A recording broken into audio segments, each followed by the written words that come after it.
De todos os espartanos e téspios que combateram com bravura, a maior prova de coragem foi dada pelo espartano Dieneques.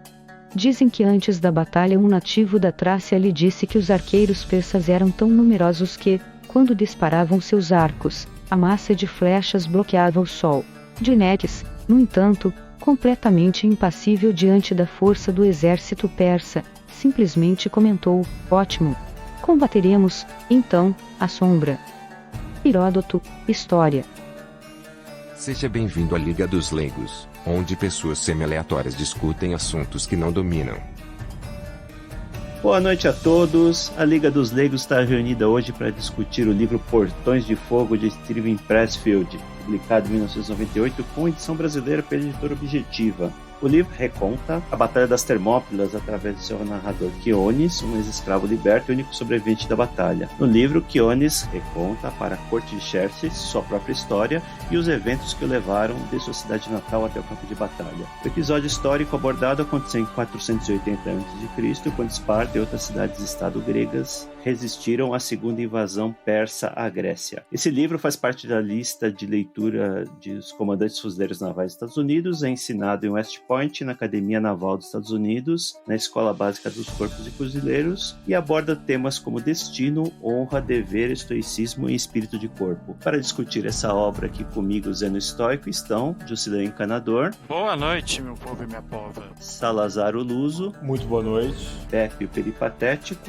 Boa noite. E nossa convidada especial hoje, Nêmesis, deusa da justiça, vingadora e punitiva. Olá, olá. Boa noite a todos. Estamos entrando aqui na era da diversidade. Temos a primeira mulher aqui na bancada hoje. Nossa, que honra. Outras caixinhas precisam ser preenchidas. Faça as honras, então, Nêmesis, e comece a introdução da obra. Bom, gente, então, eu li Gates of Fire provavelmente uns 2 anos. E quando eu soube desse podcast de vocês, imediatamente eu comecei a fazer um lobby para que ele fosse adicionado à pauta do Liga. Talvez se eu tivesse lido esse livro há 25 anos atrás, o impacto dele não fosse tão grande nas minhas reflexões sobre a natureza humana, mas em pleno 2020, mergulhados que estamos numa sociedade super focada em gratificação imediata, super aprisionada em autocomiseração, autovitimização e proteção das sensibilidades mais absurdas. Esse livro força o leitor a um choque de realidade impressionante. Parece até que é de outro planeta, não é? Assim, sobre outros humanos, né? Não parece que são os mesmos humanos, né? Exatamente. O livro tem como contexto a preparação dos soldados espartanos para a Batalha das Termópilas contra o exército persa. Apesar de extremamente bem preparados, os gregos eram em muito menor número que os persas e sabiam que eles estavam indo para uma missão suicida. A história, entretanto, não é contada de um ponto de vista documental, só para descrever a batalha, nem para destacar um herói em particular, como muitos já fizeram, como, por exemplo, os 300 de Esparta, no filme, focando no Leônidas. A história é contada do ponto de vista de quem estava na linha de batalha, não como protagonista, mas realmente numa posição coadjuvante. Mais do que isso, a história foca na descrição e na formação do caráter daqueles protagonistas. O que os movia era, sem dúvida, o comprometimento total que tinham ao ideal maior deles, que era atender da melhor forma possível as expectativas dos seus deuses e servir da melhor forma possível também, entregando a sua própria vida ao bem da sua sociedade, que era aquela cidade. Tem 2 grandes momentos do livro, são as discussões sobre o que é verdadeira coragem e o que constitui o medo. A conclusão não é surpreendente. O medo vem do nosso apego ao material, ao nosso corpo, aos nossos bens, nosso apego ao hoje e ao imediato. Enquanto não entendemos e não nos encontramos como parte de um ideal maior, enquanto não nos conscientizamos de que o que importa é como contribuímos para o que é eterno, a gente vive tangido pelo medo. Esse medo impede a gente de ser melhor. Para quem é familiar com a descrição das camadas de personalidade que o Olavo de Carvalho, como sempre, brilhantemente faz, paralelo é imediato e extremamente contundente, que move a maioria da população considerada intelectual, esclarecida, os tomadores de decisão do nosso tempo e principalmente as mulheres do nosso tempo, são aquelas coisas que eu citei no começo: o material, o egoísmo, a supervalorização de cada mínimo esforço que a gente faz, a destruição de caráter imediatamente conduzida com quem tem 1 minuto de heroísmo, porque todo ícone tem que ser destruído, todo bem Alguém tem que ser punido, porque senão a conclusão inevitável é que alguns de nós são melhores do que os outros, e hoje isso é absolutamente inadmissível. O que a gente quer é basicamente quanto pior, melhor, porque daí a gente sempre se vê como heróis da nossa própria história. Enquanto a gente usa uma régua moral que em qualquer outro tempo na história da humanidade seria diferente, na verdade, hoje a gente vive num limbo hedonista, onde a busca do divino e de algo maior que nós mesmos é totalmente ridicularizado. Tudo isso para dizer que a gente vive hoje liderado por hordas de semi-pessoas vivendo na quarta camada de personalidade, e aqueles guerreiros que o livro explora, né, cuja história o livro explora, certamente são muito mais amadurecidos pela disciplina física, que traz, no final das contas, a disciplina mental, e certamente estavam todos, pelo menos, na oitava camada. Então, a conclusão de tudo isso para dizer que, de lá para cá, a gente evoluiu pelo menos 4 camadas. Esse é o meu resuminho da obra, pelo menos do meu ponto de vista. Só para contextualizar aqui, né, Heródoto estima que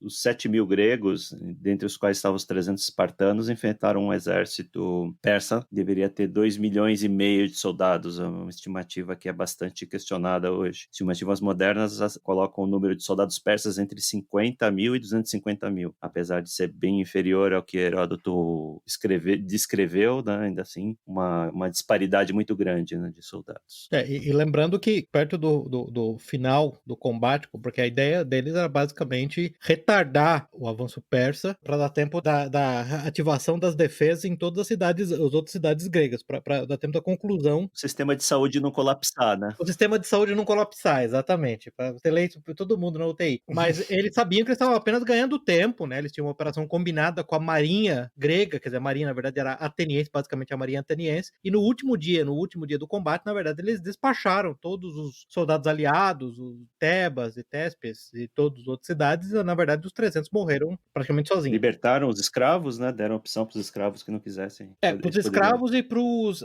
eu acho que em português que a gente chama de squire, em inglês seria os escudeiros, né? Eu acho que é um bom termo em português. Na verdade, são os auxiliares, são as tropas auxiliares que lutam sem armadura, mas que cuidam das lanças, dos escudos e das espadas e da armadura. Como é o caso do narrador do livro, né? Muito bom, que é exatamente o caso do narrador, que é o Quiones. Então, a pronúncia, no audiobook, eles falam Ziones, né? Provavelmente por causa da pronúncia da pronúncia em inglês. Teve uma tradução do nome. Eu acabei adotando pronunciar os nomes simplesmente como em inglês. Eu li o livro em inglês, na verdade, porque provavelmente nenhum de nós está pronunciando corretamente no grego ático clássico. Né? Mas sim, é o Quiones ou Ziones. Meu grego tá meio enferrujado. Acho que é interessante que até a Nemesis falou, assim, não existe nenhum paralelo hoje de nada remotamente parecido com isso, né? Assim, se você examinar aí, acho que talvez o Álamo seja o mais parecido, né? Mas não existem mais contos de heroísmo que inspiram tantas. Eu diria que se você quiser pegar guerras modernas, você até vai encontrar pontos específicos do tempo. Eu diria que tem até um dos recebedores da Medal of Honor nos Estados Unidos, no Afeganistão, demonstrou esse tipo de valor. Eu diria que isso é até possível, eu diria que em certa medida isso acontece em praticamente ao longo de toda a história da guerra. O que realmente me impressiona, para voltar no ponto da Nemesis, é uma sociedade organizada de um tamanho apreciável, né? Estou falando de pelo menos dezenas de milhares de pessoas, com esses valores básicos, né? Assim, a gente vai falar bastante disso, mas é um negócio chocante. A primeira coisa que eu diria que é chocante no livro. A elite espartana e os filhos da elite espartana, eles passavam por um treinamento no qual era perfeitamente cotidiano que muitos deles morressem. Pensa nos filhos da elite ocidental moderna. Sim. Desculpa a interrupção, Pepe, mas hoje em dia a gente passa pela situação absolutamente inusitada de um recipiente de medalha de honra ser visto nas ruas não como um herói, mas como um assassino. Hoje a gente não aguenta ver as nossas crianças receberem uma nota baixa na escola. Ou não ganhar um prêmio num concurso, né? Todo mundo ganha prêmio. Exatamente, todo mundo tem que ganhar um prêmio de participação. E a própria vitória em qualquer competição é vista como, puxa, mas que coisa de mau gosto. A pessoa ousou ganhar. Então, que tipo de valores você instila numa criança que está passando por um ciclo de aprendizagem, onde, na verdade, ela não está aprendendo nada, ela não está aprendendo nada sobre resiliência ou sobre nenhum tipo de luta necessária para você vencer na vida. Tudo deve ser te ofertado porque simplesmente você existe. Isso não há nenhuma criação de uma cultura de mérito. E assim, vocês podem ver até as obras de ficção, elas refletem isso, né? Não existem heróis tradicionais mais nas obras de ficção atuais, né? Tudo que existe, quando existe é referência a coisas antigas ou super-heróis, pessoas sobre-humanas, que para mim está em outra categoria. Excelente ponto. O Mark Stein tinha falado muito disso naquele livro dele, acho que é do The Passing Parade, que é um livro de crônicas dele. Ele sempre gostou muito, apesar de ele ser um escritor, ele sempre gostou muito, escritor político, né? Ele sempre gostou muito de discutir a arte e cinema. Um dos pontos dele é exatamente esse, sobre a recente onda de filmes de super-heróis de Hollywood mostra uma tremenda infantilização e uma tremenda covardia, né? Porque, na verdade, a natureza do super-herói, a invulnerabilidade que advém, muitas vezes, de atividades que são completamente imerecidas dele, tornam qualquer real heroísmo dele sem significado, né? Se você não tem, em última instância, tem aquele livro muito bom do W. Somerset Maugham, que é o The Painted Veil, eu acho que é um Despertar da Paixão, virou um livro em português, inclusive. Quer dizer, o heroísmo, na verdade, o amor, em última instância, é sacrifício. Se não tem sacrifício, não tem essas coisas. Não existe virtude sem sacrifício. Em última instância, essa que é a questão. Pegando o seu exemplo, né, esse livro Painted Veil falava de uma epidemia de cólera, se eu não me engano, né? Cólera. Em inglês. Hoje a gente está numa situação que a gente tem enfermeiros que fazendo vídeo chorando que não querem ir para o hospital para não correr o risco de pegar Covid-19, porque, meu Deus, a pessoa fez a escolha, fez a decisão da carreira, mas não está disposta a correr o mínimo de risco para isso. E todo mundo acha normal. Sim. Pessoa chorando lá, não posso ir para o hospital porque eu posso pegar a doença. E voltando, na verdade, né, no ponto do livro que o Salazar tinha começado a mencionar, você veja só que, em última instância, aqueles soldados eram profundamente heróicos e o tratamento que eles recebiam na sociedade era um tratamento honrado, porém normal, quer dizer, eles estavam, em última instância, cumprindo o seu dever. E médicos e enfermeiros que deveriam cumprir o seu dever, o seu juramento hipocrático e ir para o hospital, por outro lado, querem um tratamento de herói, né? O Brasil é um cenário pós-apocalíptico, um cenário específico, né, onde a pessoa fazer o próprio trabalho é considerado um ato de heroísmo, né? Um juiz que dá uma decisão para condenar um criminoso é considerado herói, todo mundo aplaude. Muito bom. E essa infantilização também ainda tem uma outra coisa que é, por exemplo, no treinamento dos espartanos, como você vê ao longo do livro, eles são postos à prova tanto fisicamente, né, como já foi dito aqui pela Nêmesis, que não raro os guerreiros morriam em treinamento. Os meninos morriam, né, meninos. Sim, os meninos. Como também, o psicológico deles era testado o tempo todo. Agora você imagina na universidade moderna, com esses safe spaces, quanto tempo que um desses aguentaria no treinamento espartano? 5 segundos? Exatamente. Quer dizer, hoje em dia a gente precisa ir para um quarto de acolhimento e onde você vai ser recebido por alguém que vai te oferecer um abraço porque alguém errou o pronome com o qual você gostaria de ser tratado a despeito da sua genética. Isso não existe. Isso é uma ficção criada completamente extemporaneamente. Quer dizer, o que diria um alienígena chegando na Terra hoje? O que diria um cidadão de 20 séculos à frente da gente olhando a nossa história de hoje? Isso é absolutamente unheard of.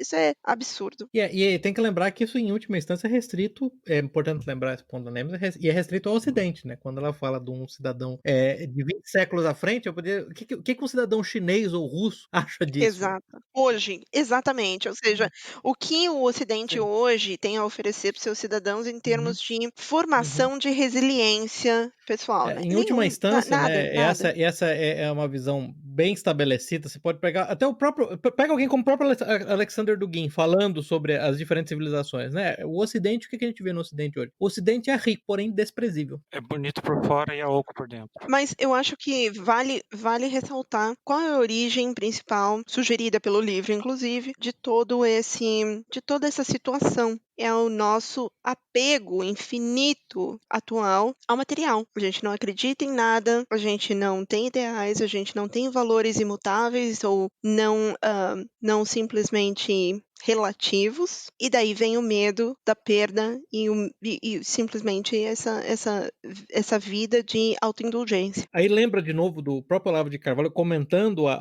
os Cadernos do Cárcere, do Gramsci, né, quando ele falava que o grande ponto é a terrestrialização do pensamento, né? Esse é um grande aspecto, quer dizer, a remoção, aí para usar um termo do Vogeliniano, né, a alienação de qualquer verdade. Não é só espiritual, é simplesmente subjetivo ou abstrato. Tem mesmo valores, como honra, coragem, valores abstratos, nada mais importa. É simplesmente o que é material, o que é palpável. É a visão utilitária do ser humano como, na verdade, o aparelho digestivo, o aparelho excretor e o aparelho reprodutivo. É só isso que as pessoas são. Né? E sobre o material também, é bom destacar que o adjetivo espartano em português e em vários outros idiomas não é relativo a Esparta à toa. Esparta não era uma cidade rica, não era uma cidade de mercadores, comercial, como eram outras cidades na Península Balcânica, ali que é a Grécia moderna, e nem por isso era menos respeitada. Você tinha uma civilização ali, como já falou, assim, que tem uma virtude, assim, uma formação militar e espiritual, talvez, completa, complexa, a despeito de você ter uma riqueza exterior muito grande. E até mesmo quando o autor descreve como as mulheres espartanas não utilizavam maquiagem, um exemplo disso, elas não precisavam, elas queriam, e aí?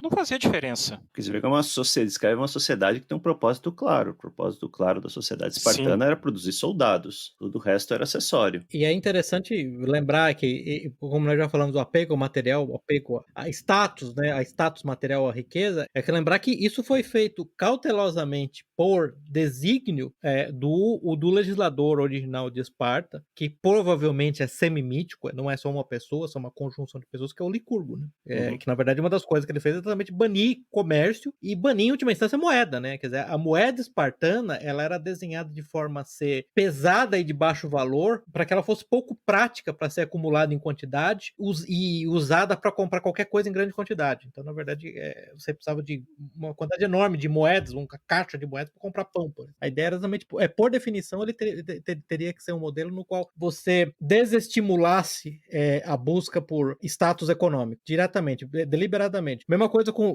o Zeno acabou de falar sobre a produção de guerreiros. Por exemplo, por que as mulheres espartanas, ao contrário das mulheres de maioria das estados gregos, eram obrigadas a fazer exercícios? Porque Licurgo considerava que os soldados fortes têm que nascer de corpos de mulheres fortes. Né? Então, isso foi deliberadamente construído para ser dessa maneira, né? Para aterrorizar os nossos amigos libertários. Uma das coisas que Licurgo fez foi fazer, na verdade, uma violenta reforma agrária. Né? Cada cidadão espartano, cada um dos homoioi, né, os iguais, né, os pares, né, eles tinham aproximadamente a mesma área arável, que era mantida sob controle de... Na verdade, né, o Zeno, vou ser bem preciso, eles eram mais servos do que escravos, né, os elotes, per se, né? Elotes, sim.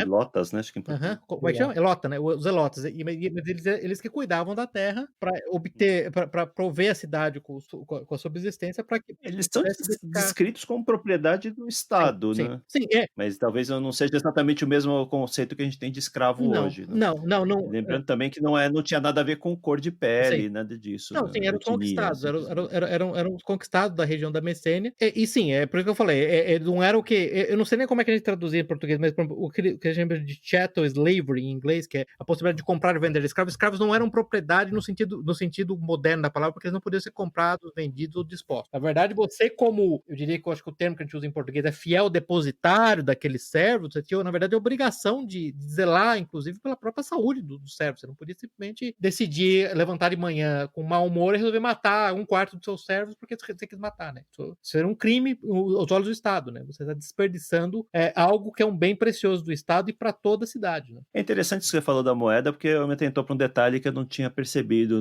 no livro, né? Que tem aquela tradição de levar 2 moedas para pagar o barqueiro quando passa para outro mundo, e eles estavam levando moedas atenienses, né? Tetradracma. Sim, é por isso que eles não têm. As moedas deles eram, se eu não me engano, eram de ferro, era deliberadamente feito de metal não precioso, inclusive era meio uma piada no mundo grego antigo. Você vai me pagar com dinheiro espartano. Quer dizer, um dinheiro que não valia nada, né? Fora de Esparta não vale nada porque ela não tem valor nenhum. Né? Uma moedona enorme, uma moedona de Tu, azul feita de metais pouco nobres, né? Exatamente para reportar essa característica. Basicamente é uma moeda com a cara do Roberto Jefferson. Não vale nada. O Roberto Jefferson tá acertando muito, cara. Nem sei se hoje em dia o Roberto Jefferson é o cara. Quer dizer, tem Olha só, moedas hein? piores, né? Mas eu acho que ele é emblemático. Eu diria que vale tanto quanto as previsões de mortes e infecções do Covid feitas pelo Átila. Sim. O grande biólogo Átila e a Maria. O grande biólogo Átila. Mas vamos voltar para a pauta. Só para voltar, então, eu só queria só para lembrar, a gente vai falar de trechos do livro, mas para voltar à questão como as elites espartanas tinham esse skin in the game, né? Um dos trechos para mim mais interessantes do livro é quando os Iones, eu não sei se eu vou deixar para alguém falar sobre a história dele, que é bem interessante também, mas quando ele chega em Esparta, uma das primeiras atividades que ele vê é um garoto espartano, filho de um dos pares, né? Você lembra, os homoioi, da elite espartana, né? Chamado Teriander. O apelido do menino era Tripé, né? Porque ninguém conseguia derrubar ele no wrestling. Ele estava sendo chicoteado por alguma violação alguma violação disciplinar, e a ideia é que o garoto deveria aguentar o chicote o tanto quanto ele pudesse. Quanto mais tempo o garoto aguentasse, maior seria o status dele perante os outros garotos e perante ao resto dos treinadores. Não sei se você lembra, o garoto não se recusava a largar a mão da vara, do poste que ele estava segurando para ser chicoteado. Os treinadores falando para ele, larga, desiste. O menino não largou, ele foi chicoteado até morto. E é interessante que o Dynex, né, que era o comandante de pelotão, que era o mentor do outro personagem, que era o Alexandros, que é um dos garotos também, um dos filhos da elite espartana em treinamento, quando vai ensinar ele o que estava acontecendo, ele falou, o que ele fez de errado aí? Ele mostrou coragem, mas o que ele fez de errado, né? O mentor pergunta pro mentorado, né? O mentorado fala, não sabe, ele falou, na verdade, olha só a capacidade desse menino, ele poderia ter servido muito bem a cidade, ele desperdiçou a vida dele e não serviu a cidade. Quer dizer, aí volta ao ponto da Nemesis do Salazar. Parece uma outra raça, parece uma raça alienígena. Isso não parece parte da raça humana que eu conheço, que eu cresci com, que eu vivi com. Não é mais. Assim, isso era normal, não foi um evento único. Nossa, uma grande tragédia. Não sei se você lembra, tem uma outra parte onde eles estão fazendo um treinamento de noite inteira, um dos garotos morre durante o treinamento, o treinamento não para. Não vai parar o treinamento só porque um garoto morreu. Continua o treinamento, né? E os pais sabiam disso. A gente vai entrar nesse ponto, mas lembre-se que uma das características de Esparta é aos 7 anos de idade, os filhos saíam do convívio com as suas mães e iam para a GOG, né? A Academia Militar Espartana, onde estão treinados dessa maneira. De novo, eu insisto nisso. Olha a diferença das elites. 15 anos, né? Quanto tempo? Era dos 7 aos 19, né? 7 aos 19. 12 anos. 13 anos. 12 anos longe da família, né? Uhum. Não, sim. Mas mais do que isso, né? Não só longe da família, mas com o aval da família, com o total suporte da família. A mãe, inclusive, não vou dizer estimulava, mas dava todo o apoio para que o filho realmente abraçasse aquela missão a qual ele estava começando e abraçando como missão de vida, de se dedicar literalmente de corpo e alma à proteção da cidade, né? É curioso como você mencionou agora, Nemesis, o papel que as mulheres tinham nessa hora, porque me remete a um trecho, pode dar spoiler, gente? Ou não? Claro, vai ter que dar aqui, não tem jeito. Livro de 98. No final do livro, quando o Leônidas pergunta como é que acham que os homens de Esparta, aliás, como é que era mesmo, meu Deus, agora me perdeu. Você tá falando da seleção dos 300? Sim, da seleção dos 300. É muito Isso, boa. a seleção dos 300 é feita, sim. Essa parte valeu o livro. Esse é um dos trechos mais emocionantes do livro, Sim. né? Ô, Juscelino, só antes de você contar, só para as pessoas entenderem, quando os 300 foram escolhidos, quando as tropas persas desembarcaram e foram invadir a Grécia, estava no meio de um festival. Esparta, que era um povo muito religioso, provavelmente um dos povos mais religiosos da história, um povo muito piedoso, eles estavam no meio do festival da Carneia, e do meio do festival da Carneia eles não poderiam lutar, então ao invés de mobilizar o exército espartano inteiro, eles tiveram autorização dos sacerdotes para mobilizar apenas 300 soldados, mas eles sabiam que um número tão pequeno desse seria uma mobilização que é uma missão suicida. Então o rei de Esparta, além de se incluir na missão suicida, teve que escolher mais 300, sabendo que eles iam morrer, que ninguém ia voltar de lá. E aí aconteceu. Aí, por favor, Juscelino, continue. Não, antes de eu chegar nesse ponto, o primeiro ponto de seleção é 300 homens com filhos homens já nascidos. Perfeitamente. Vou dizer, esse foi o critério de seleção externo, né? Ninguém que não tivesse filhos homens já nascidos poderia ir, porque senão a sua linhagem, o seu sangue sangue seria destruído. Mas Descontinuado. tem uma motivação interna aí, por favor, Josley. E essa motivação interna os 300 de Esparta foram escolhidos pelas mulheres que tinham, pela capacidade que elas tinham de resistir ao fato de entregar maridos, pais e filhos pelo bem da cidade, por como elas conseguiriam resistir àquilo, entregando parte da família e da vida delas tão importante assim. Exatamente. O rei fala num momento muito emocional, né, Jusilei? Acho que você matou em cima. O rei fala num momento muito emocional de que sobre o fato de que se as mulheres, ao se depararem com essa perda, perdessem completamente a compostura, perdessem completamente a estribeira e se jogassem se entregassem ao desespero, então o resto da cidade não ia também aguentar essa perda de 300 valorosos Nemesis, homens, o resto né? da cidade e o resto da Grécia. Ele fez o ponto de falar: todos os olhos da Exato. Grécia vão estar voltados para a reação das mulheres espartanas. Isso a gente já discutiu um tema Exato. bastante recorrente aqui da Liga, que é a elite de um povo, ela define o comportamento de tudo, né? É pauta. Então, se você tem um comportamento nobre, as pessoas vão querer emular aquele comportamento. Se você tem uma elite corrupta, que é o caso da civilização inteira, praticamente ocidental, você vai querer ter o povo Ocidental. emulando sempre aqueles comportamentos não ideais para o próprio povo, né? Que é o que a gente vê hoje, a própria decadência da sociedade ocidental, ela tem muito a ver com o que as elites, né, decadentes emanam para o resto do povo. Então isso é o contrário. Sim. Que país que mandaria hoje os seus filhos, os filhos da elite governante para uma missão suicida? Né? Pois é. E eu me lembro, né, Zeno, eu acho que foi, se não me engano, na Batalha de Cana, ou foi na Batalha do Lago Trasímene, de Aníbal contra as tropas, contra a República Romana. Numa dessas batalhas foi uma vitória total e completa de Aníbal e dos cartagineses, mas algo como 90% do Senado romano morreu no campo de batalha. Consegue imaginar algo desse tipo hoje? 90% do Senado romano estava lá em combate. E o Senado romano foi exterminado. No Brasil, se aconteceu um incêndio em certos prostíbulos, aí é capaz que aconteça. Fora isso. Ou vier uma leva de cocaína estragada da Colômbia. Cocaína spike é uma boa. Especialmente se for supositório, hein? Olha só. Fora E isso. sobre missões suicidas da elite, o máximo que eu vi no Brasil foi o Renan Calheiros mandar o filho ser governador de Alagoas, né? Não sei se isso conta. Não, é homicida, não é suicida. É só homicida. O que eu ia comentar é que, na verdade, assim, a gente deu uma generalizada por um momento no que e focou numa categoria mais genérica que a gente está chamando de elites. Mas eu acho que vale a pena estressar e ressaltar o papel da mulher na estrutura da cidade, que a gente estava comentando, na estrutura de Esparta, na estrutura da Grécia, e qual é o papel hoje que a mulher desempenha na sociedade ocidental. Que é lamentável, basicamente. Se por um lado a gente fala das mulheres serem o alicerce da família, responsáveis pelos filhos, responsáveis pela saúde emocional da sociedade espartana ou da sociedade grega, hoje a gente vê que, assim, basicamente, elas são as criadoras de caos e dissent, basicamente, na sociedade ocidental. Quer dizer, são mulheres absolutamente... Discórdia. Exatamente. Discórdia. Muito obrigada. Ou seja, quer dizer, hoje a classe feminina, em sua maioria, são as grandes advogadas do aborto, da liberação sexual e basicamente só isso, né?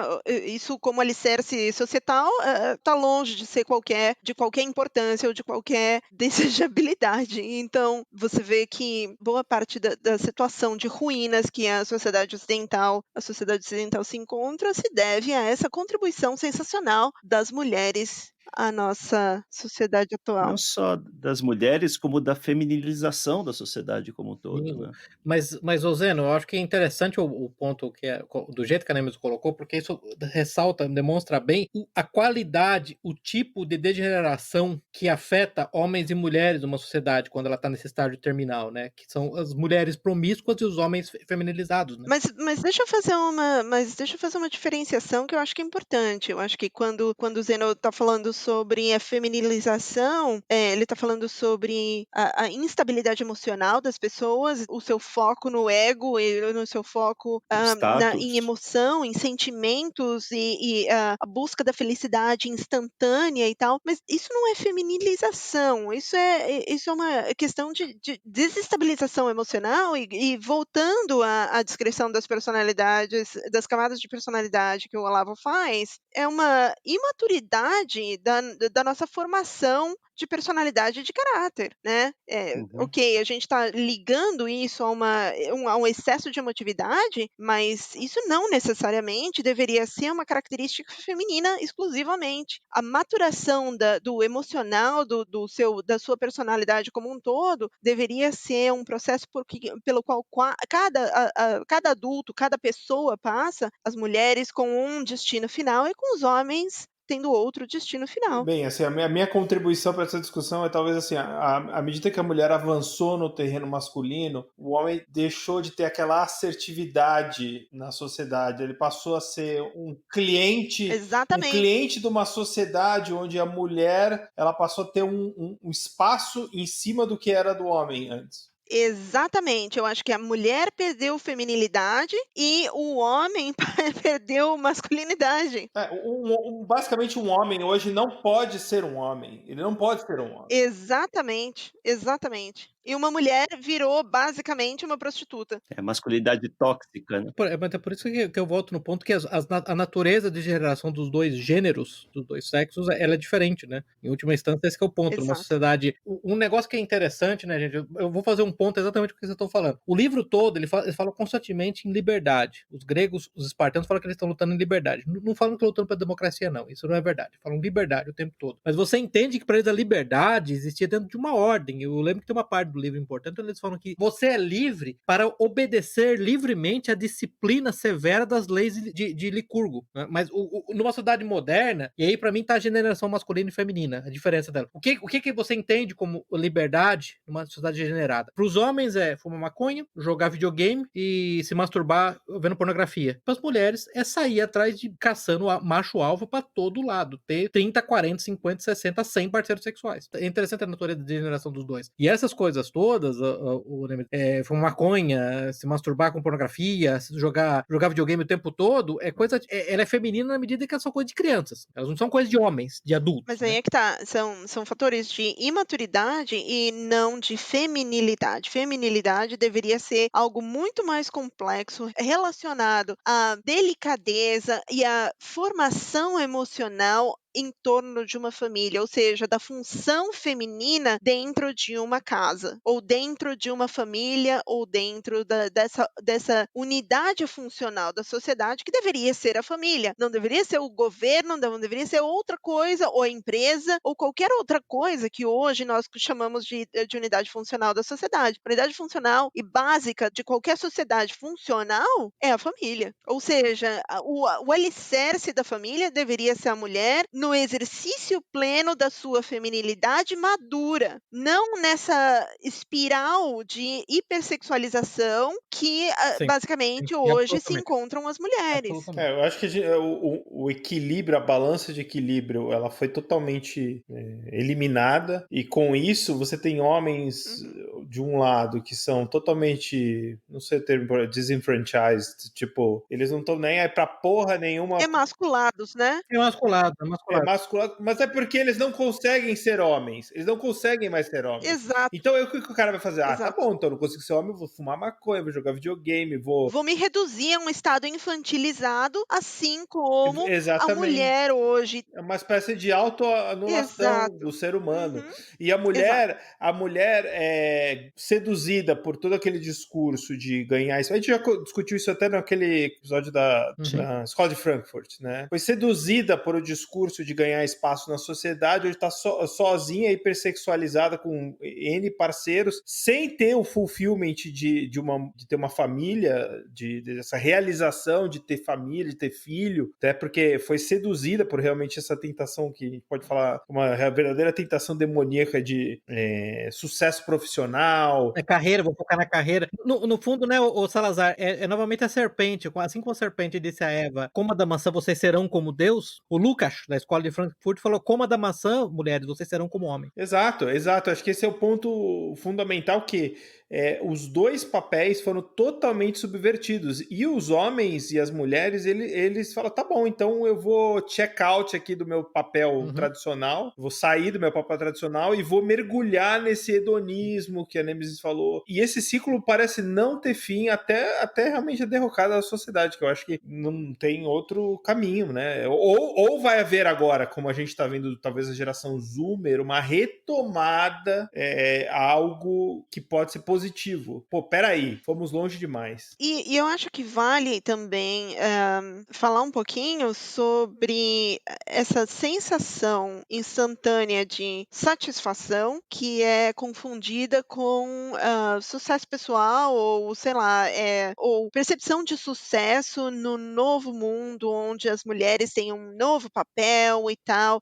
Se a gente lembrar pouquinho tempo atrás, a Candace Bushnell, que foi a grande autora do Sex and the City, Do livro, né? aquela série super famosa, né? Que basicamente pinta todas as mulheres de Nova York que são bem-sucedidas, entre aspas, né? De acordo com os padrões do feminismo atual, como umas vagabundas só buscando satisfação sexual o tempo todo. Ela mesma fala sobre a vida dela com um certo Arrependimento. arrependimento, né? De não ter constituído uma família e que essa maturidade, na verdade, de visão só veio muito tarde na vida dela, quando ela já não podia mais ter filhos, né? É tarde demais, né? Exatamente. Então, é uma ilusão gigante achar que são essas as coisas que, quando a gente estiver perto da morte, a gente vai ficar super feliz em recall, né? Quer dizer, eu tô aqui à beira da morte, mas olha, eu tô super feliz que eu tive 250 parceiros sexuais.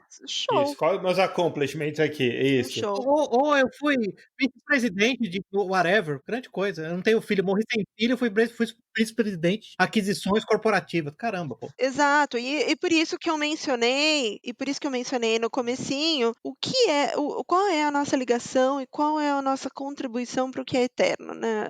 Em algum momento da vida da gente, a gente tem que chegar a fazer essa pergunta, ou então a gente vai chegar na morte e não vai chegar numa maturidade psicológica. E aí é que a gente vai se perguntar, puxa, então, de todos os meus accomplishments, de todos os meus feitos, o que vai ficar para trás quando eu virar pó? Não é possível que a gente se volte para as nossas conquistas sexuais, né? Mas é interessante você falar isso, porque a Candace Bushnell chegou nessa conclusão agora, né, no fim da vida, já idosa, comparar como que a sociedade espartana tratava o jovem e como que a sociedade que nós estamos hoje trata o jovem. O jovem hoje aqui o jovem tem que ser ouvido, tem que dar espaço para o jovem tem que fazer o que quiser, você não pode reprimir, não pode fazer nada. Na sociedade espartana, o jovem era para ser tratado na porrada. Assim que ele saía da primeira infância, os meninos iam lá para Gogê e iam ser tratados basicamente na pancada até virar adulto, no sentido mais literal da palavra. Mais literal, na pancada mesmo. Eu não sei, não tenho nenhum detalhe de como era a criação das meninas, mas imagino que não fosse muito diferente. Não, o regime de exercício delas era terrível também. Não era para combate o exercício, era para fortalecer o corpo, mas o regime de exercício delas, por exemplo, era terrível também. Tem que lembrar, né, tentando voltar, fazer o gancho de volta aqui para a obra, né, gente? No fundo, o que a gente vê em tudo isso, um negócio interessante, todo mundo aqui, eu sei que, por exemplo, a Nemesis leu aquele livro muito bom, que é uma entrevista, né, do que o Bill Moyers faz com o Joseph Campbell. O Poder do Mito. O Poder do Mito, né? Que, na verdade, o que tem tudo, a grande característica disso tudo, né?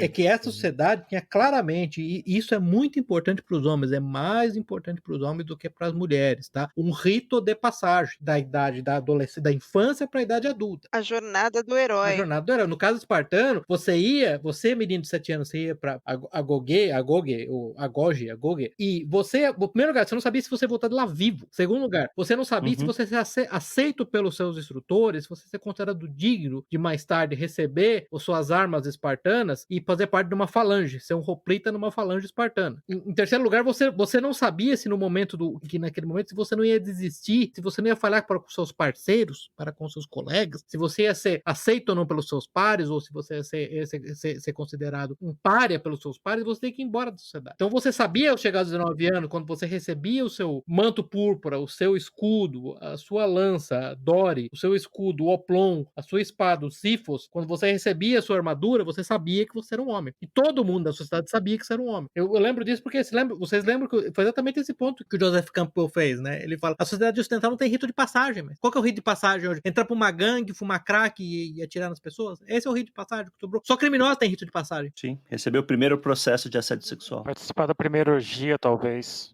A primeira orgia, é isso aí. No Brasil passaram concurso público. Muito bom! Ai, que bosta! Ai, isso mesmo. E é isso aí. Isso diz tudo que você precisa saber sobre uma sociedade disfuncional, que é o Brasil. É passar no concurso público. E não trabalhar nunca mais, não, Salazar? Porque depois que passou, não trabalha mais, né? Esse que você mencionou, né, da pessoa sentir vergonha de não ser aceito no meio, né? Eu lembro daquele filme, daquela série Band of Brothers, que ela intercala lá a reconstrução com entrevistas de soldados que serviram na Segunda Guerra. Vários deles falam lá, tem um colega, o cara lá da cidadezinha não foi aceito, o cara se suicidou. Se suicidou. Porque não conseguiu servir o exército na Segunda Guerra. Pra você ver quanto a gente caiu, quão rápido, né? Em 1940, estou falando da década de 40 do século passado. Tô falando do milênio passado. A Nemes, mulheres que assistem, porque eu sei que mulheres escutam o nosso podcast, aceitem o conselho da Nemes. Ela falou as duas melhores obras para entender a psique masculina: Gate of Fire, né, o Portões de Fogo, e a série Band of Brothers. Quem entender a psique, a mulher que tem uma ideia do que é a psique masculina, são essas duas. Ou tanto quanto é possível para uma mulher entender a psique masculina, vai. Tanto quanto é possível. Pois é, exatamente. Sim. Pare, escute com a mente aberta, entenda, observe os detalhes, observe como é que os homens se relacionam com os outros. Aí você vai entender essa natureza, porque a natureza, inclusive, hierárquica masculina, né? Eu acho que é uma coisa que é interessante no próprio livro, fica claro que tanto na Goge quanto nas batalhas espartanas existe uma hierarquia formal lá do rei, do general, do comandante de batalhão, polemarco, né, que eles chamam de polemarco lá, e do comandante de batalha, que é o etnomarco, tem todas as funções, e daqueles líderes quase que naturais, né, como é o caso do próprio Dainikes, que é o mentor do Alexandros e que é o cara a quem o Zione serve, né. Ele é como é que chama mesmo?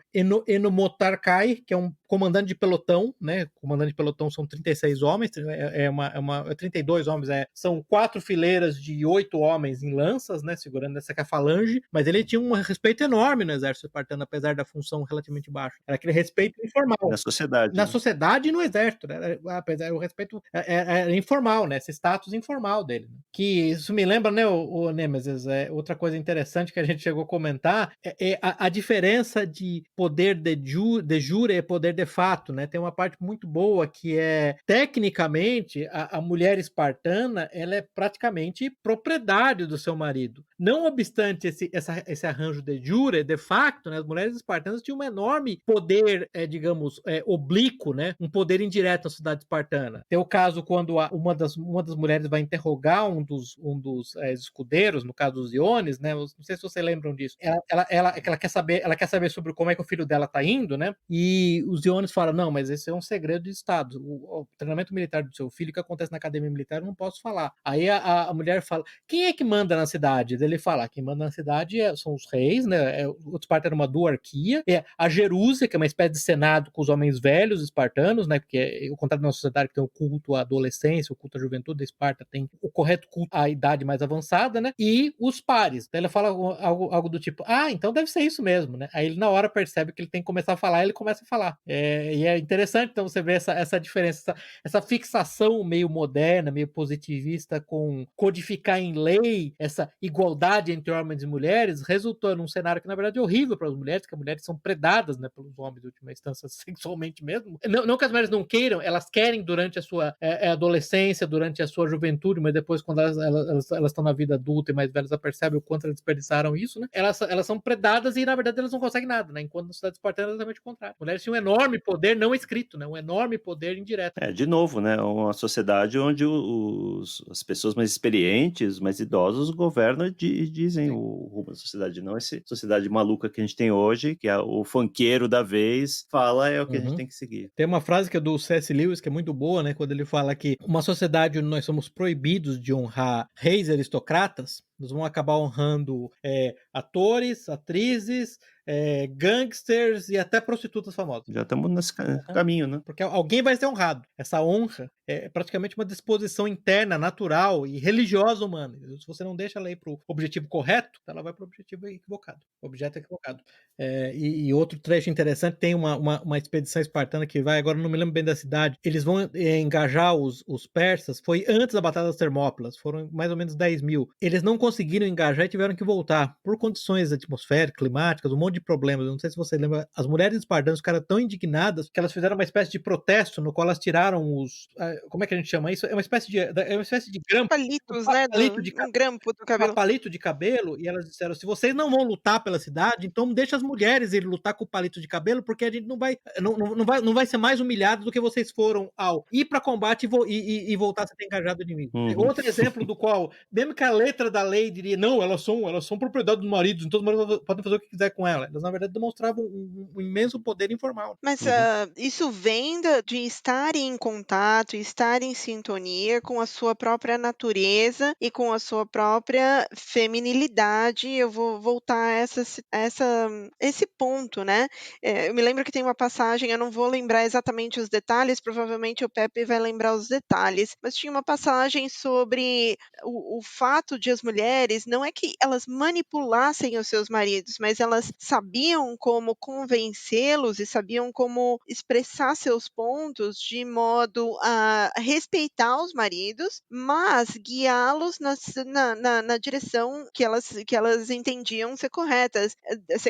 E eu me lembro que, falando sobre uma das decisões da Jerúsia, você se lembra disso, Pepe? A Arete fala de uma maneira irônica e respeitosa ao mesmo tempo, quer dizer, ela não queria atacar simplesmente o parecer da Jerúsia, mas ela falou, bom, então, se eles dizem que é isso mesmo, então deve ser assim. Não, foi essa parte onde elas estavam interrogando os Iones. A Arete, que é a esposa do Daineques, e a Paralaia, que é a mãe do Alexandros, se juntaram para interrogar os Iones sobre o que estava acontecendo com o Alexandros. Daí ele foi falar, não, eu não posso falar sobre isso, que é um segredo. Ela falou, isso. Né? Quem é que manda na cidade? Daí elas perguntam, quem é que manda na cidade? Quem é que manda na cidade? Exatamente. Ele repete o que é de jure, mas daí ela só faz uma bem irônica, fala. E eu não sei, em inglês, por exemplo, ela basicamente o que ela fala é, it must be so. Then it must be so. Exatamente. E simplesmente pelo tom de voz dela e pela ironia, ela não precisou atacar ninguém, ela não precisou levantar o tom de voz dela, ela não precisou dizer aqui quem manda sou eu, ela simplesmente pelo tom de voz dela, ela roubou, na verdade, um pouco da substância da autoridade daquele parecer e fez com que todos repensassem aquele conceito e mudassem de opinião. Quer dizer, isso é de fato ser uma pessoa madura e em contato com a sua própria característica de personalidade. Uma mulher não precisa usar de artefatos ou de atributos masculinos para fazer seu ponto ou para ter de fato poder numa sociedade, ou num casal, ou numa estrutura qualquer. E respeito, né? Não só poder, como respeito. Né? Exato, respeito. O respeito natural que vem exatamente dizendo, muito bom. Eu me lembro de um trecho daquele que eu considero um excelente filme, que é o Gladiador. Eu não sei se você lembra, mas tinha o Imperador Cômodos, e tem uma hora que ele tá batendo boca com os senadores. O Cômodos era um maluco, né? Uma criança, um imbecil. A irmã dele, cujo nome me fugiu agora, ela interrompe a discussão e um dos senadores fala, minha senhora, a sua elegância e a sua sabedoria comandam o respeito. E eles param de discutir na hora. Quer dizer, sem essa gritaria, essa de mulher moderna, que é um pseudo-homem que resolve gritar e falar palavrão só para ser masculina. Sim. Exatamente o contrário. Me lembro que tem uma carta de Joseph de Maistre. O Joseph de Maistre é o arqui-reacionário, né, francês, né? Ele escreveu muito contra a Revolução Francesa. Ele escreveu uma carta uma vez para a filha dele falando exatamente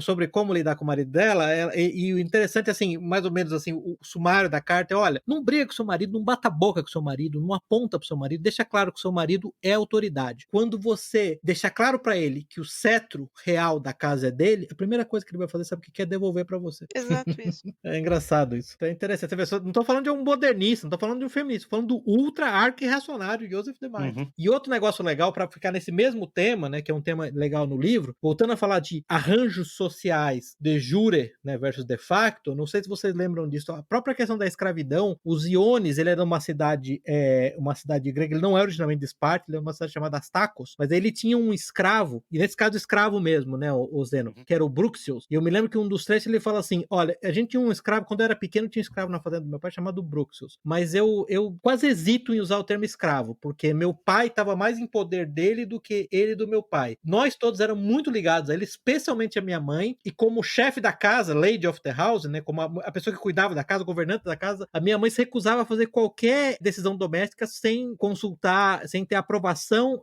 e o conselho desse escravo Bruxius. O meu pai deferia ele em praticamente tudo que não fosse política da cidade. Tem um livro bem interessante, um livro bem antigo, tá, que é aquele A South Side View of Slavery, do Nehemiah Adams, que é de 1854, que também tem histórias bem interessantes sobre essa relação, as relações entre escravos e senhores no sul dos Estados Unidos, e de novo você vê claramente que essa ideia cartunesca de que, não, o escravo é propriedade, eu faço com ele o que eu quiser. Isso não é exatamente assim que acontece, tá? Esse poder informal se estabelece em laços de, em última instância, obrigações mútuas, eles são muito poderosos e surpreendentemente harmônicos. Só para completar a história do Quiones, né, a cidade dele é atacada por Argos, destruída, ele consegue escapar com a prima e esse escravo, e depois de alguns eventos lá, ele decide ir para Esparta. Ele poderia ter a possibilidade de ir para Atenas, ele até foi aconselhado a ir para Atenas, você pode ter certas habilidades. A prima dele foi para Atenas. A prima dele foi para Atenas, terminou sendo sacerdotisa de Perséfone do Véu, e ele decidiu ir para Esparta porque ele internalizou aquela tragédia que aconteceu, e ele que não queria mais ficar à mercê de ninguém, né? E para ele, os espartanos eram a única civilização que poderia dar a ele esse poder. E ele foi para lá para ser um escravo, né? Ele chegou na cidade, ele foi confiscado, né? Se tornou um hilota, um servo.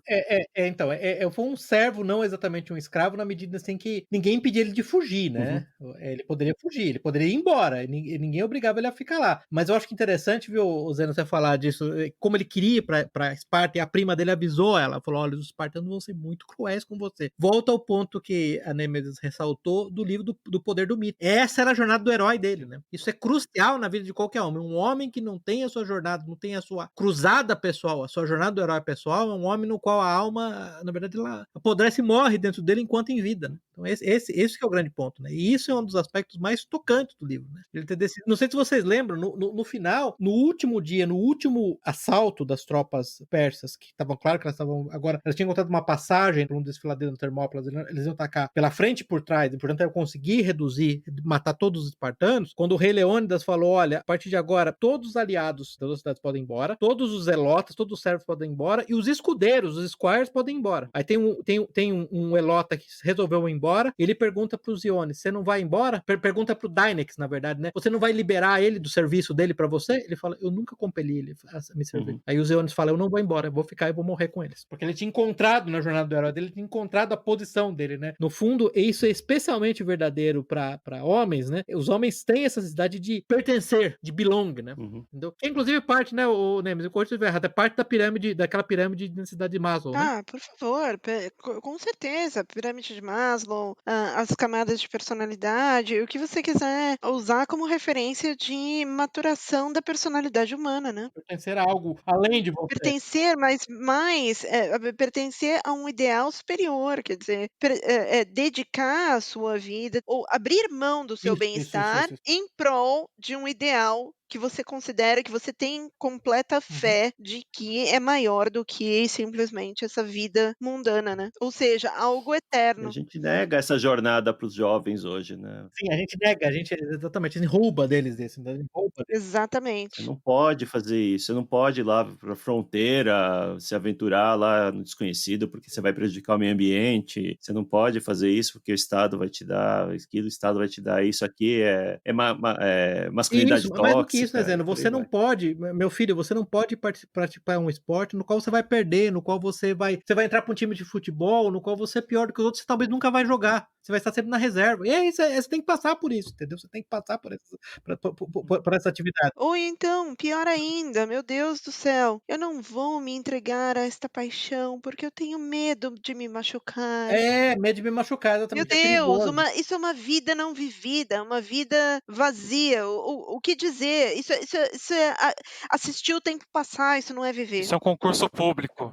Isso é concurso público. É um emprego público. É emprego aham, é a vida pública, é a vida pública isso. É a vida pública, exatamente. Se for ver, é exatamente isso, que a vida pública de quem não entra pensando se envolver em corrupção é esperar a aposentadoria, né? Ficar naquele emprego medíocre lá com aquelas coisas todas velhas, quebradas, equipamento velho, quebrado, fazendo uma tarefa que você com certeza não gosta, esperando vir a aposentadoria, para aí você Sim, começar a viver. e dedicar a sua vida ao invés de uma causa como a dos guerreiros de Esparta, dentro do que se pode conseguir atualmente, dedicar a sua vida a ser o titular da coordenadoria de processos, da coordenadoria de gestão da secretaria de não sei mais o quê.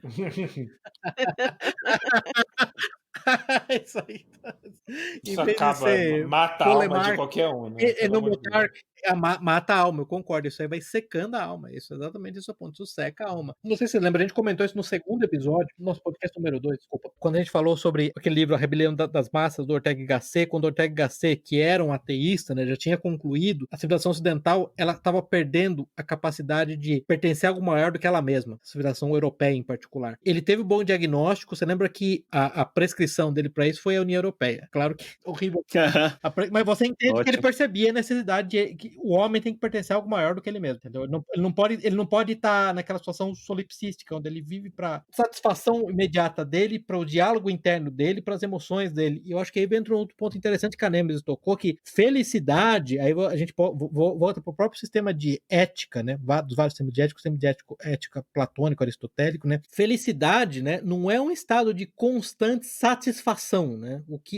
Quando Aristóteles falava da vida feliz, era uma vida vivida com virtude. A vida Sim. feliz é a vida em obediência à lei natural e vivida com virtude, né? Inclusive, um dos pontos é uma vida no qual você combina atividades intelectuais e atividades físicas. Você tem que ter mente sã e corpo sano, né? Isso é bem interessante. Esse balanço, né? E aí volta ao ponto que no livro, quando os espartanos falam em liberdade, de novo, a liberdade é porque eles iam seguir o que é certo, um servo ia ser forçado a seguir o que é certo, a fazer o que é certo. Ele, espartano, homem livre, dono de si mesmo, ia fazer aquilo que é certo porque ele resolveu fazer o que é certo. Mas os dois iam fazer o mesmo. Eles não iam ser diferentes. O resultado final não era diferente. Tanto que os espartanos, né, eles viviam... O rei, quando eles tinham... Não sei se você lembra daquele episódio do treinamento militar, onde eles faziam um treinamento militar que demorava 8 dias, 8 dias e 8 noites direto. Não dormiam, não comiam, eles iam para um desfiladeiro, lá um lugar horroroso, que não tinha água, né? O pessoal desmaiando, né? Nariz quebrado, braço quebrado. O rei tava lá com eles, né? O rei tava lá com eles. Você lembra que a piada que eles faziam? Qual a diferença de um rei espartano para um cidadão espartano, né? O rei dorme nesse buraco de merda aqui e o cidadão espartano dorme nesse outro buraco de merda aqui. É só isso. Então, muito interessante, né? Essa capacidade de pertencer a algo maior do que si mesmo, essa jornada. Né? De novo, aquilo que a gente falou no último episódio, né? Que as leis não são inventadas, né? Têm que ser descobertas. Descobertas, exatamente, descobertas. E na sociedade moderna, de novo, né? A gente quer reformular a realidade na marra, né? Em vez de descobrir qual é o papel das pessoas, qual é as aspirações das pessoas, a gente quer reformular tudo na marra. Qual a missão, qual é a cruzada, a jornada, a aventura. Na verdade, um dos grandes motivadores da evolução entre uma camada 4 e uma camada 8 de personalidade é justamente entender que a vida é mais do que simplesmente ser tangido por emoções e por satisfação imediata. É buscar, na verdade, um sentido maior para a sua existência e identificar, realmente entender a importância do servir na maturidade do indivíduo, né? Quer dizer, no momento em que você percebe quão importante é servir a sua família, a sua sociedade, a um ideal maior, você percebe, você se se livra da sua prisão, das suas emoções instantâneas, das suas satisfações imediatas, e você começa a dedicar sua energia a um ideal maior, e isso te dá uma energia muito maior para evoluir como ser humano, né? Porque isso dá um norte, dá uma âncora, né? Exato. O Zeno, outro ponto que eu queria tocar, aproveitando o ensejo, na verdade, é sobre as demonstrações de autêntica piedade, mesmo assim, religiosa, que a gente vê no livro. Essa é outra coisa que me chamou muita atenção. Em primeiro lugar, é uma coisa que é importante lembrar, que os gregos e romanos, mas os gregos, eles são profundamente religiosos, profundamente pios, né? É impossível praticamente entender essas duas civilizações sem entender o quão central na vida cotidiana, diária das pessoas a religião se colocava, né? E a cena em particular que eu tô falando, que é muito interessante, pessoalmente me emocionou, sempre me emociona quando eu vejo aquela cena, quando eu leio de novo o livro, eu li mais de uma vez esse livro, né? Quando, olha só, a cidade dos Iones foi atacada, eles fugiram, ele e a prima fugiram junto com o escravo, o Bruxus, que era um escravo cego, a prima sofreu um estupro coletivo, ele tentou roubar comida, ele começou a passar fome, gente, foi uma criança de 8, 9 anos que estava passando fome, porque a cidade dele tinha sido devastada. A família toda morta, família né? toda morta, ele tentou roubar, ele foi pego pelo fazendeiro, da fazenda ele tentou roubar, ele teve as mãos perfuradas e coladas num pedaço de madeira, ele basicamente teve os tendões destruídos, a mão dele, ele naquele momento, ele começou a pensar, quando ele foi solto depois, né, ele voltou para as montanhas onde ele vivia, ele falou, eu nunca mais vou ser capaz de segurar uma lança, aquela lança da falange macedônica, né, Dori, que chama, né, aquela lança longa, quase 3 metros, eu nunca mais vou conseguir apertar. Espartana, né, o burrão, Macedônia depois. Sorry. Atenção. Macedônia depois, é falange grega, falange grega. Eu não sei porque eu falei macedônica. Macedônica na verdade, é uma super expansão das falanges clássicas gregas. Ele jamais poderia segurar de novo a lança, e ele pensou em se matar. E como é que ele foi se matar? Ele estava uma manhã de neve, ele resolveu sair de casa, sair da caverna onde ele estava, né, nas montanhas, falou, não, eu vou ficar aqui na neve até me matar. Aí no meio disso, ele falou, não, mas se eu for me matar, eu tenho que me matar de uma maneira a não ofender os deuses. Olha só, alguém que passou por uma vida no qual ele teve os pais mortos, a prima, que inclusive ele secretamente tinha uma paixão por ela. Crush. Gang raped. E as mãos destruídas, a preocupação dele era não ofender os deuses. E foi naquele momento que ele teve uma visão do Apolo, né, que ele chama de Apolo Farstriker, o Apolo Arqueiro, e no qual o Apolo Arqueiro falou pra ele o que ele deveria fazer com a vida dele, né? Ele teve uma revelação, né, que é o Apolo Arqueiro falou, eu sempre achei a lança uma arma tão deselegante. Foi aí que ele percebeu que na vida dele ele seria um arqueiro, ele não seria um lanceiro, né? Ele não seria um soldado, um hoplita numa falange, ele seria um arqueiro. Quando eu leio aquela parte, assim, eu posso dizer pra você que eu praticamente não conheço, por exemplo, você pega o protestante, eu não conheço um protestante na minha vida toda que tenha tido um nível de piedade com o nosso Senhor Jesus Cristo, que merece muito mais que aquele homem, que aquele menino teve com um falso Deus, que é o Deus Apolo. É impressionante. Tem umas duas frases do Nicolas Gomes Dávila, né, aquele intelectual colombiano, né, que funciona perfeitamente bem.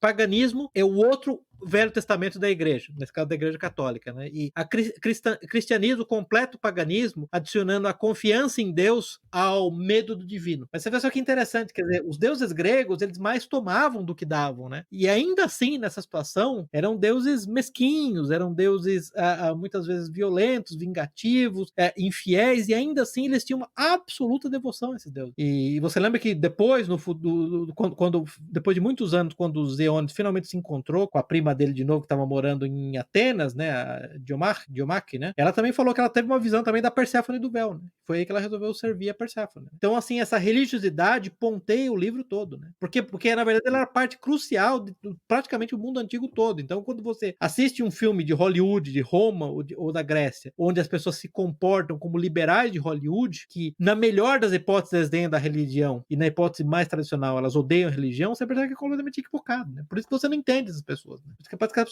as pessoas não existem, né? Teve uma coisa também que me chamou a atenção nesse livro. Não sei se algum de vocês aqui leu Memórias de Adriano, da Marguerite Yourcenar, um livro fantástico, que eu nunca cheguei ao fim, por sinal. Tentei ler Tentei ler em francês numa época em que o máximo que eu conseguia fazer em francês era pedir um croissant e uma taça de vinho tinto, né? Mas eu vou tentar ler um dia. Porque nesse livro, a Marguerite Yourcenar, ela penetra nos pensamentos do Adriano, de como é que ele reagiu, como é que ele filosofava, como é que tinha aquela visão toda da guerra dentro do psicológico. E mesmo sem eu saber francês perfeitamente naquela época, eu percebi isso e fiquei impressionado. Nesse ponto, em alguns momentos, o autor, o Steven Pressfield, ele penetra também de um jeito que você fica, cara, tem umas reflexões muito interessantes sobre a guerra em si aqui e sobre a sociedade como um todo. Eu vi esse paralelo e achei interessante mencionar aqui, porque para você tentar entrar no mindset de 2.500 anos atrás, não é nada fácil. Sim, tem aquela parte no qual o Polinarques fala que a sociedade espartana via a guerra como uma espécie de fábrica de virtudes, né? Você lembra disso que ele falava que a humanidade, sem a guerra, Sim. sem essa constante pressão, ela degenerava, né? Então é interessante esse ponto.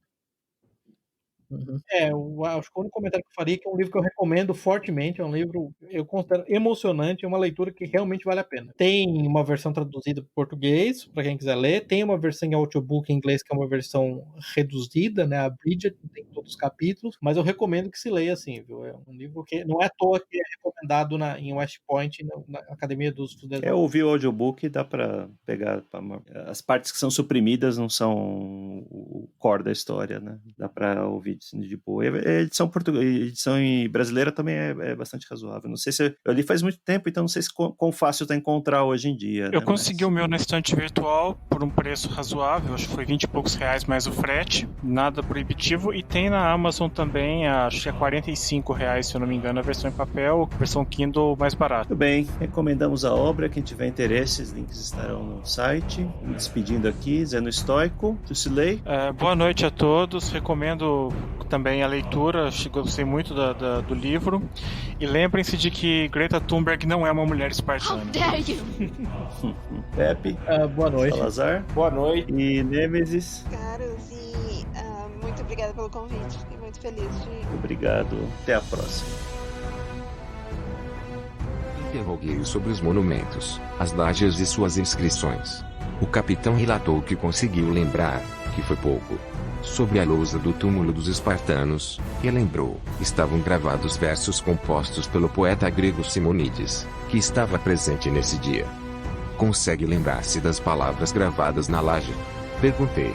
Ou eram muito extensas para guardar de memória? Não, de jeito nenhum. Replicou o capitão.